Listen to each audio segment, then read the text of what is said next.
Hello दोस्तों, नमस्कार, जय हिंद, जय भारत।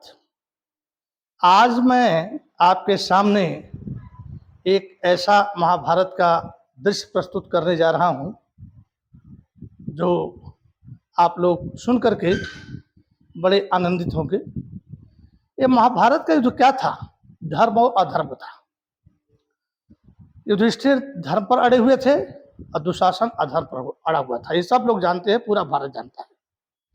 पहला अधर्म का काम हुआ था अभिमन्यु को चक्रव्यूह में घेर करके और उसकी हत्या करना। जबकि पितामह ने यह कानून बनाया था कि एक योद्धा एक योद्धा से लड़ेगा और निहत्था यदि हो जाता है तो उस पर कोई वार नहीं करेगा।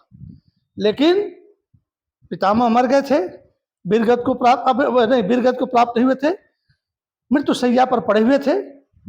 और जब अभिमन्यु ने बात कहता है कि पितामह ने नियम बनाया था कि निहत्थे पर कोई वार नहीं करेगा और एक योद्धा से एक ही योद्धा लड़ेगा, तो आप लोग साथ हमको घेरे हुए हो और हमारे पर बाणों की, भालों की, हर चीज, हर अस्त्र शस्त्रों की बरसात कर रहे हो। तो दुर्योधन कहता है वो पितामह ने कानून बनाया था और अब मैंने कानून बनाया है, युद्ध को किसी भी तरह से छल बल कपट कैसे भी हमको युद्ध को जीतना है। वहीं से धर्म और अधर्म की लड़ाई खत्म हो जाती है। अब क्या होता है दोस्तों कि जब अभिमन्यु मर जाता है, उसके पिता अर्जुन को पता चलता है और ये पता चलता है कि जयद्रथ ने पीछे से प्राण घातक हमला किया था जिसकी वजह से अभिमन्यु मर गया। तो इतना उनको दुख होता है, कोई भी हो, आप लोग भी पिताजी है, कुछ भी है, आपके बच्चे के साथ मतलब कोई अच्छी तगड़ी बीमारी लग जाए, भयंकर बीमारी लग जाए तो आपको भी बहुत दुख होगा। तो अर्जुन इतने भावावेश में आ गए जब सुने कि जयद्रथ ने पीछे से प्राण घातक हमला किया है, तो उन्होंने कसम खाया कि कल सूर्यास्त से पहले मैं जयद्रथ का वध कर दूंगा। जबकि यह जयद्रथ कौरवों का जीजा था, इसने अपने सालों की तरफ से युद्ध लड़ा था।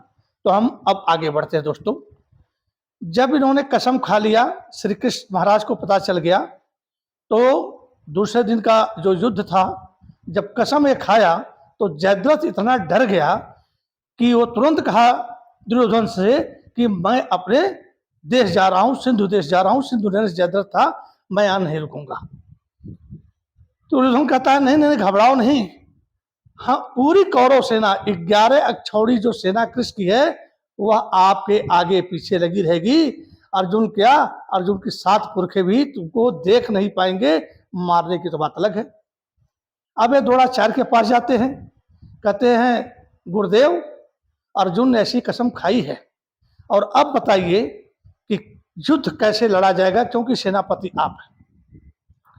दोस्तों, द्रोणाचार्य दोनों के गुरु थे, अर्जुन का प्रिय शिष्य था, लेकिन नमक खाई थी भीष्म पितामह के कहने पर कौरवों का, तो न चाहते हुए भी वो कौरवों के साथ लड़ने के लिए तैयार हुए और भीष्म पितामह के बाद यह सेनापति बनते हैं और यह चक्रव्यूह की रचना करते हैं जिसमें अभिमन्यु मारा जाता है। अब दोस्तों, द्रोणाचार्य ने कहा कि सुनो, मैंने हर विद्या अर्जुन को सिखाई है, लेकिन कल मैं एक ऐसा व्यूह रचूंगा जिसकी विद्या मैंने अर्जुन को नहीं सिखाई है और उसको वह भेद नहीं पाएगा। उस व्यूह का नाम है कमल व्यूह। कमल व्यूह कमल के फूल की तरह से होता है। मैंने कल बताया था कि आगे आगे बाहर बाहर पंखड़ियां जो होती है वो थोड़ा बड़ी बड़ी होती है, दूर लिए रहती है, और जैसे जैसे कमल का पत्ता जो है मतलब अंदर की तरफ होता है वो सघन होता जाता है, पंखुड़ियां ज्यादा होती है। क्या मैं कल कमल व्यूह की रचना करके आज जयद्रथ को सेंटर में रख दूंगा, अर्जुन कभी घुस ही नहीं पाएगा। सुबह होता है, युद्ध शुरू होता है, शंखनाद बजते हैं दोनों तरफ से और जयद्रथ को कमल व्यूह में डाल दिया जाता है। कृष्ण जी उनके रथ को हाँकते हैं। कृष्ण तो वर्तमान भूत भविष्य पता है, बोलते हैं हे पार्थ, आज गुरु द्रोणाचार्य ने सामने देखो कमल व्यूह की रचना की है और उस कमल व्यूह में पहुंचना कितना कठिन है। अर्जुन कहते हैं हे माधव, मेरा जान चला जाए मेरा सब कुछ चला जाए, मुझे कोई परवाह नहीं है। मैं कौरवों की सेना का सर्वनाश करते हुए मैं उस कमल व्यूह में घुसूंगा।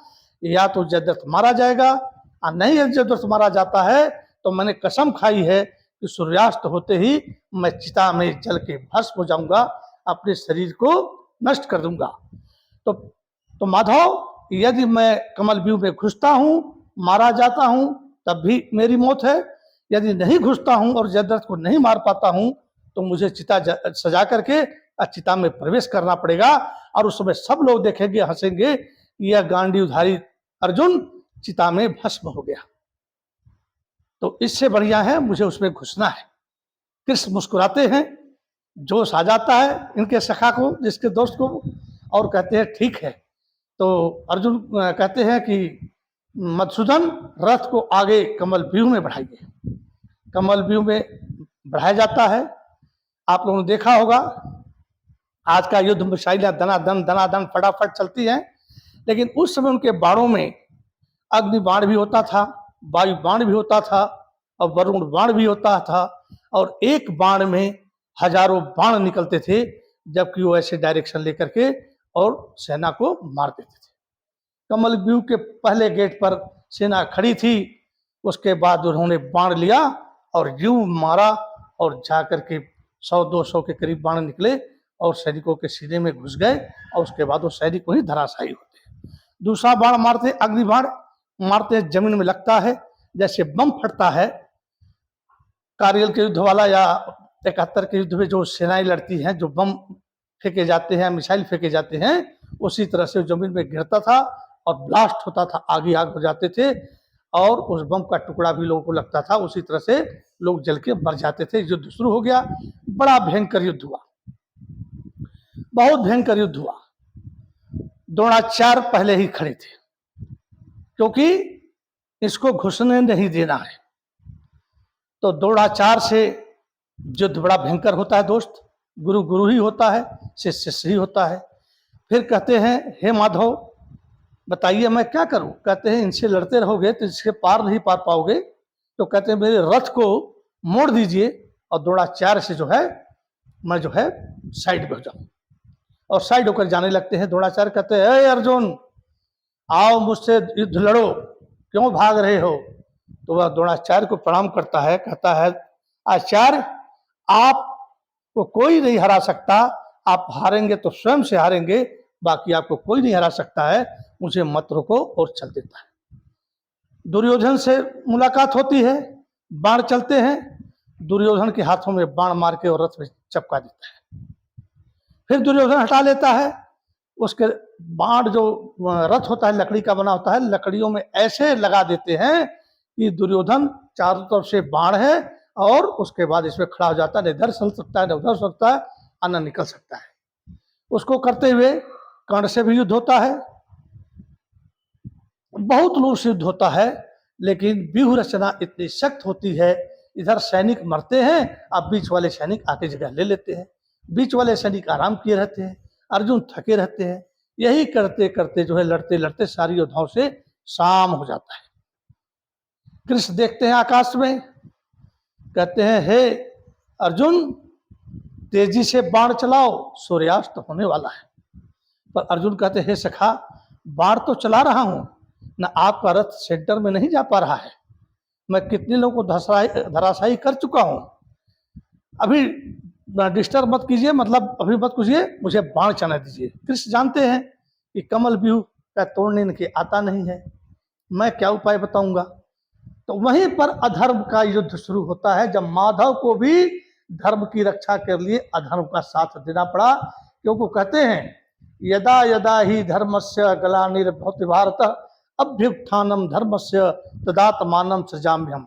जब जब धर्म की हानि और अधर्म की उन्नति होती है, तब तब मैं धर्म की रक्षा के लिए, धर्म स्थापित करने के लिए, अधर्म का नाश देने के लिए मैं जन्म लेता हूं। उसी समय अपनी माया से, एक जगह हमने पढ़ा है कि अपनी चक्र सुदर्शन से सूरज को ढक लेते हैं, और एक जगह हमने पढ़ा है कि वो अपनी माया से बादलों का निर्माण कर देते हैं, और सूरज बादलों के पीछे पीछे हो जाता है, और अर्जुन बाण चलाते रहते हैं, लेकिन अभी तक उनको ख्याल नहीं आता है कि सूर्यास्त हो गया।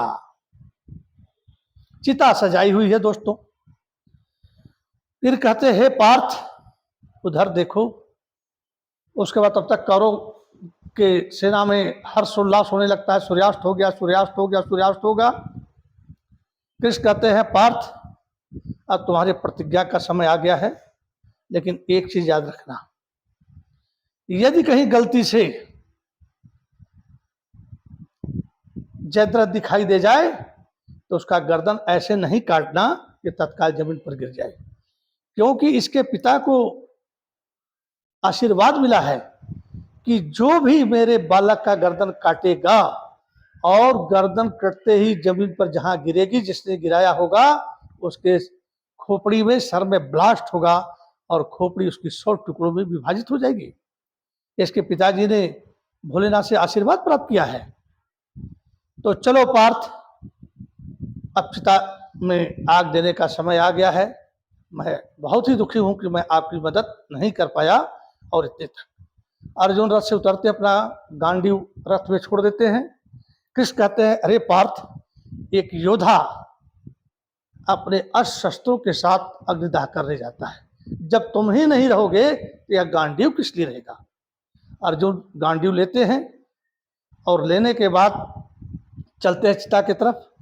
तब तक मधुसूदन, त्रिलोकीनाथ, चक्रधारी अपनी माया से बादल हटा देते हैं।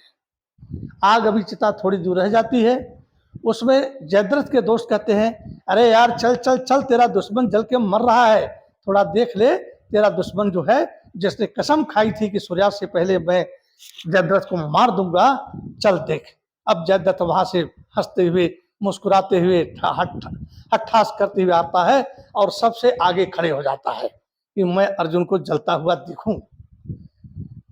तो खड़ा हो जाता है। इधर मधुसूदन अपनी माया से जो बादल लगा था, बादल हटा देते हैं और अभी सूर्यास्त होने में तो आधा घंटा, पौन घंटा का समय रहता है। कहते हैं पार्थ उधर देखो, अभी सूर्यास्त नहीं हुआ है और दुश्मन तुम्हारा सामने फर्स्ट लाइन में खड़ा है, बाण तुम्हारे हाथ में है, गांडीव तुम्हारे हाथ में है। इसका गला काटना, उस बात को याद रखना। इसका गला जो है ऐसे काटना, इतना दूरी पर इसका पिता जो है बैठा हुआ है, इसका गर्दन उड़ते हुए जाए, इसके पिता के गोद में गिरे और इसके पिता से फिर हाथ से छूट करके जमीन पर गिरे तो एक पंथ दो काज होगा, ये भी मारा जाएगा और इसके पिताजी की भी खोपड़ी 100 टुकड़ों में उड़ जाएगी।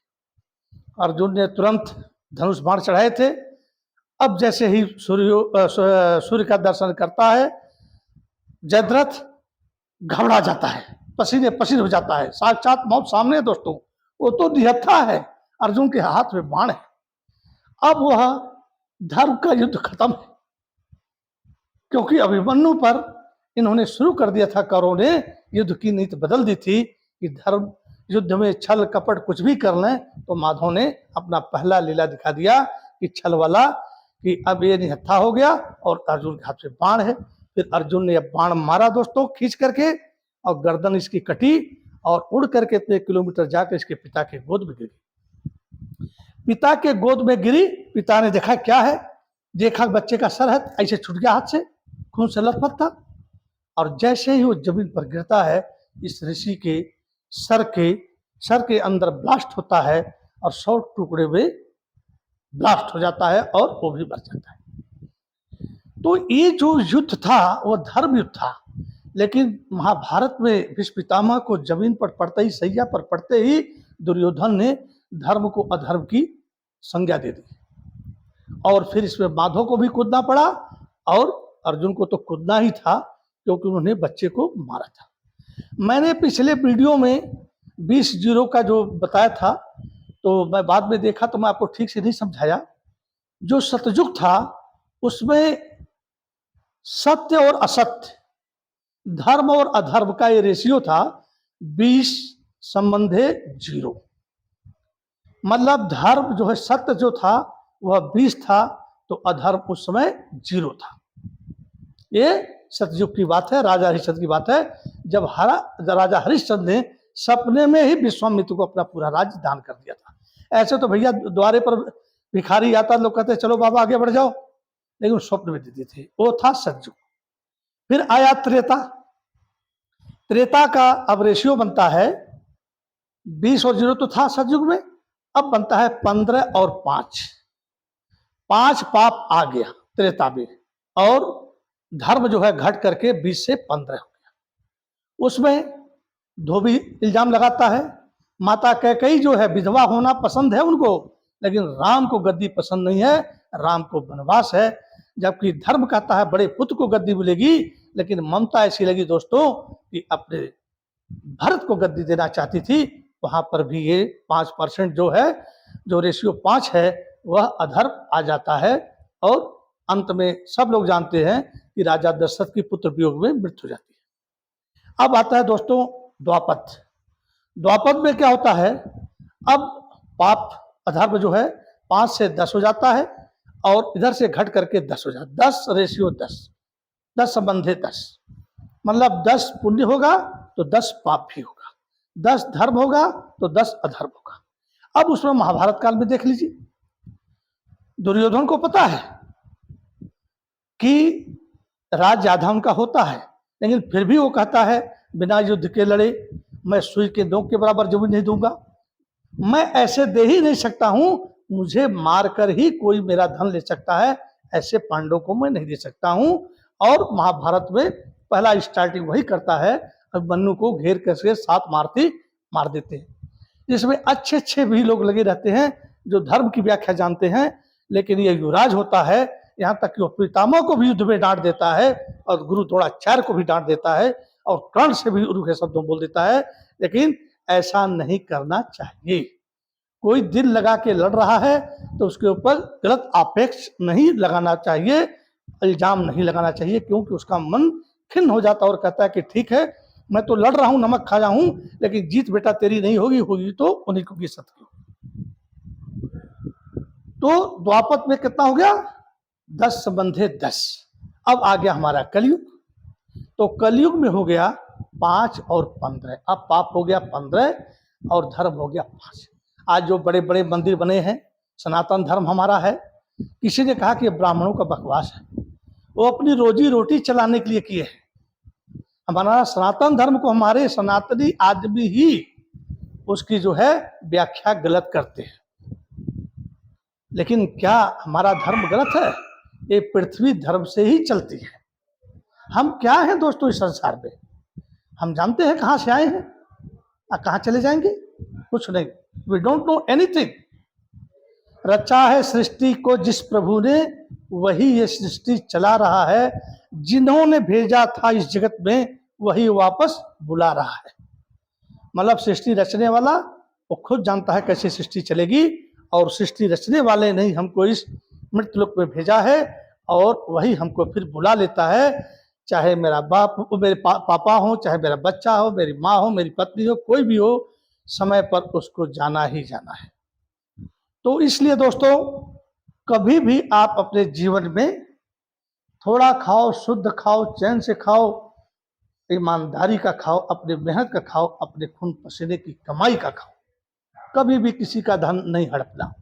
धन हड़पने वालों का हालत हमेशा खराब होता है। वह पाप का धन या तो उनके जीवन के अंतिम समय में खत्म हो जाता है, या इनके बच्चे की लाइफ चलते चलते उसमें खत्म हो जाता है। इनके पोते उस धन को नहीं देख पाते हैं। तो जयद्रथ मारा जाता है, पांडवों में हर्ष उत्पन्न होता है, कौरवों में शोक छा जाता है, और कौरवों के घर का एक दामाद जो राजा क्या होते हैं, सॉरी अभी नाम भूल, राजा जो है जयद्रथ, सॉरी, देखिए कभी कभी मुंह में नाम रहते हुए याद नहीं आता है। सिंधु नरेश जयद्रथ की हत्या हो जाती है, और उसके बाद फिर नेक्स्ट डे लड़ाई चलती है। अब मैं आपको अगला वीडियो में द्रोणाचार्य की मृत्यु बताऊंगा, लेकिन मृत्यु से पहले मैं कुछ और बातें बताऊंगा जिससे कि उससे बड़ा रिलेटेड है, क्योंकि वीडियो बड़ा हो जाएगा। इसी के साथ मैं आपको नमस्कार, प्रणाम, जय हिंद, जय भारत, वंदे मातरम दोस्तों। ओके।